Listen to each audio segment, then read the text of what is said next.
วันนี้ว่ามาเยอะกว่า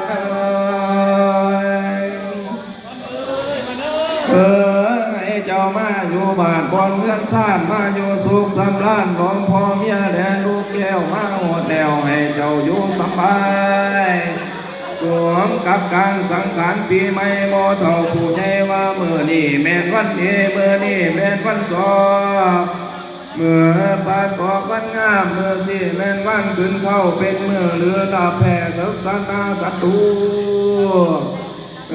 หมอพูดดูว่าเป็นเมื่อโศกเป็นเมื่อหายโศกสัพพาโลกว่าอาคาสาหิเจ้าจงเขามาสามือนี้ยามนี้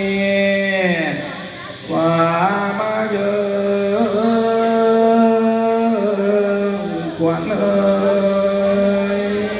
มาเด้อขวัญขวัญเจ้าไปนี่อยู่พาเวแดนไกลที่จังไดเอาไปเป็นลูกนกเขากุ๊กเอาขวัญเจ้าขอให้มาสามือนี้ย่ำนี้ขวัญเจ้ามาหอดแล้วโยพี่โยเกียหาใจเจ้ามีสุขิงโยยิ่งขวัญเกี่ยวกินพันละยา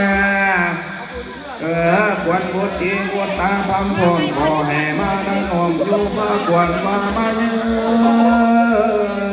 ะขวัญมาเด้อขวัญให้เจ้ามากินเขากับสีต้นหนาให้เจ้ามากินปลากับสีต้นใหญ่ให้เจ้ามากินเขากับไข่ในภาคควรให้เจ้ามาหัวหวนกินดอกไม้พี่น้องเลยดอกแดงไว้เตรียมผ้าขวญมีทั้งสุราและเขานำนี่ทั้งฝ่ายผู้แขนยายังเดียลาผู้พี่น้องเสือสายยายยังโยธาขอให้ขวัญแก่ลาจงยีกลับมาว่ามาเมื่อขวัญ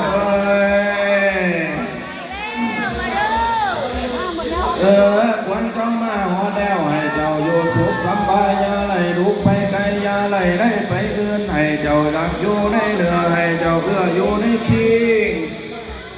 ให้เจ้ามาอยู่อีเลื่อมไหลมาหดปีใหม่เดือนใหม่ให้เจ้าอยู่สวัสดีตามประเพณีฮิตพ้องในโลกเจ้าอย่าให้ทุกสุขทุกตาให้เจ้ามาเที่ยราคายืนยิงตุ่มแก้วกิงบุตรตาในเกยเห็นหงอยู่ทางยุคสามใบด้วยเดชสมพานแห่งคุณพาลตาตาใจแก้วทั้งสามเกิดว่าสัพพะพุทธานุภาเวนะสัพพะธรรมานุภาเวนะ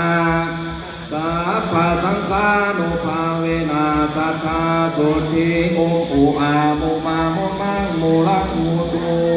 มันเยินทุกคนขอ